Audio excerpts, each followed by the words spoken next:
So if we're doing smile makeover, or if we are completing a full mouth rehab, or we're merely just fixing a single tooth that had a chunk break out of it because you accidentally bit down on the wrong thing the wrong way,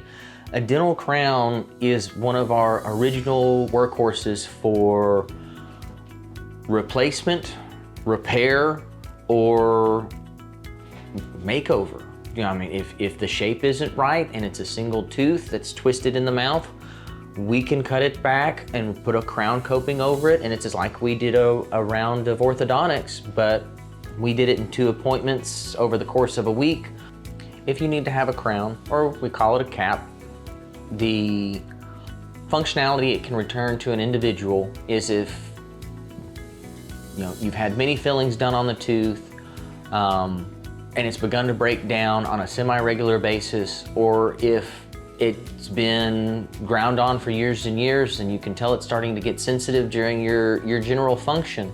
It is time to put something in that reinforces the tooth on a level that a filling really cannot do. In terms of making a tooth look like a tooth again, we've all seen or have seen on TV people whose teeth have been worn down to almost little nubbins.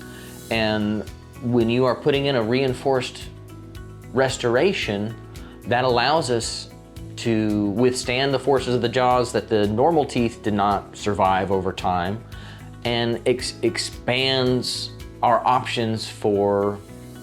getting a normal smile back. Now, of course, the individuals that have worn things down in the front to where they're much shorter than where they were, that would fall under our full mouth reconstruction smile rehab option, where we recreate the height that has been lost from the back teeth being worn flat, to where then we can come back and recreate the front teeth's length that was lost, because it's all one piece. Well, it's all one mouth with 2 pieces, and if the back wears down, the front follows, and then it just cycles